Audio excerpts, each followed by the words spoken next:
मुझे कि जो प्रोएक्टिव अप्रोच आपके मंडल में दिखाई गई थी, धार्मिक नगरी है अयोध्या, उसके बावजूद भी एक धार्मिक प्रोग्राम, रामनवमी का प्रोग्राम था, लेकिन समय से पहले इसे रद्द कर दिया गया। क्या आने वाले समय तक, क्योंकि थर्ड वेव की आशंका को लेकर भी लोग डरे हुए हैं, क्या इस तरह की प्लानिंग है आगे भी?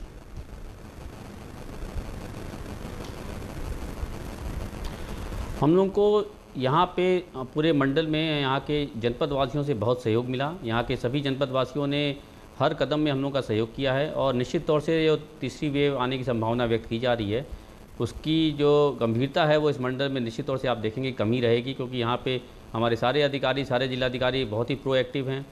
पूरे मंडल में 220 बेड्स पीकू की व्यवस्था हो गई है।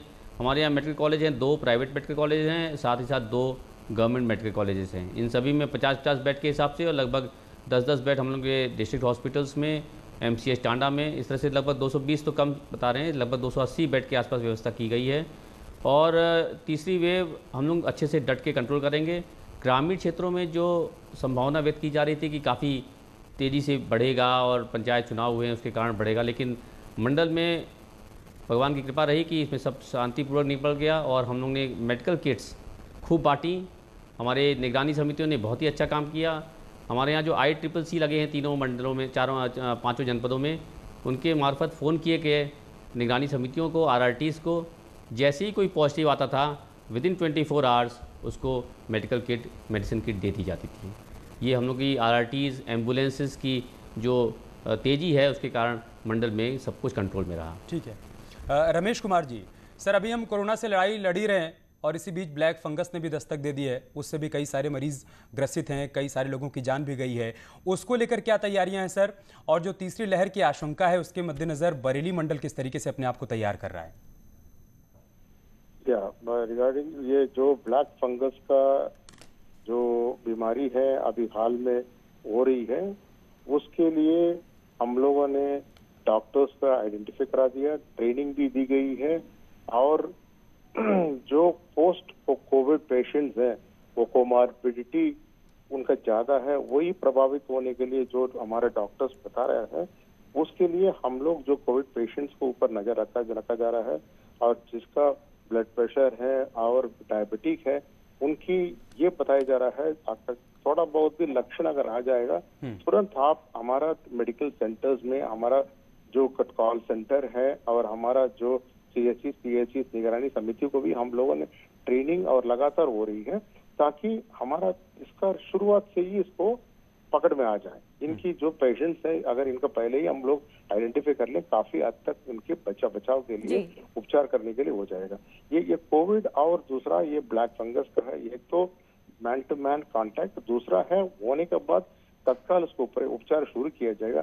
जैसा कि अयोध्या का मंडलायुक्त ने बोला है, मेडिकल किट्स काफी मात्रा में अपने मंडल में और पूरा उत्तर प्रदेश में है। हम लोग निगरान समिति के माध्यम से हम लोग ये माननीय मुख्यमंत्री ने निर्देश ये भी दे दिया है, आप टेस्टिंग रिपोर्ट के लिए वेट मत करना है। बिल्कुल, तो टेस्टिंग रिपोर्ट का इंतजार ना किया जाए, सही समय पर सही इलाज शुरू हो जाए, क्योंकि जहां पर मर्ज वहीं पर ही उपचार हो, तभी इस पर हम संक्रमण को रोकने में कामयाबी हासिल कर पाएंगे। रंजन जी, संकट सभी के सर पर मंडरा रहा था, लेकिन अगर हम बात करें कि जागरूकता को लेकर तमाम तरह के कदम उठाए गए और प्रसार कार्यक्रम भी चलाए गए, लेकिन ऐसी स्थिति में दिशा निर्देशों का सही तरीके से पालन हो सके, किस तरह से मीटिंग और मॉनिटरिंग के बीच आपने सामंजस्य बैठाया?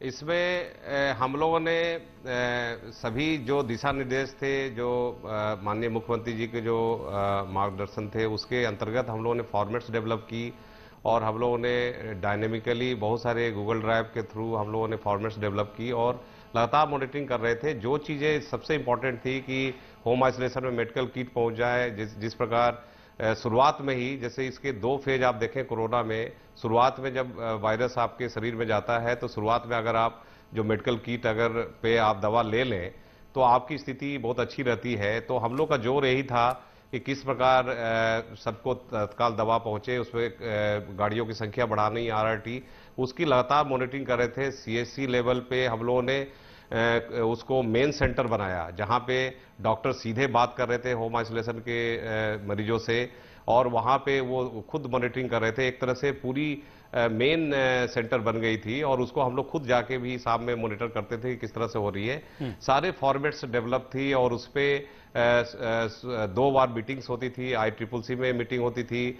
जो कोविड अस्पताल थे वहां पे मीटिंग होती थी।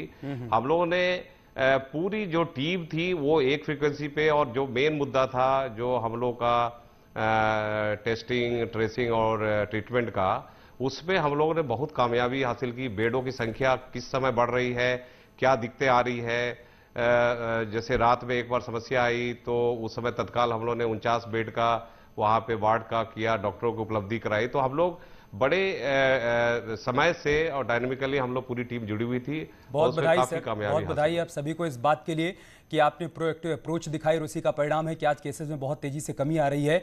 और ई कॉन्क्लेव का हिस्सा बनने के लिए सर बहुत बहुत शुक्रिया आप सभी का।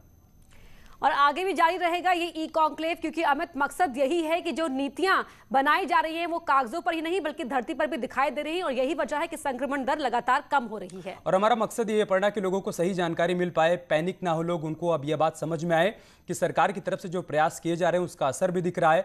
ऐसा नहीं कि सिर्फ कागजों पर दिखाया जा रहा है, धरातल पर भी उसका परिणाम अब दिखने लगा है। बिल्कुल जागरूक रहेंगे तभी इस बीमारी से हम इस जंग जीत पाएंगे। और ई कॉन्क्लेव जारी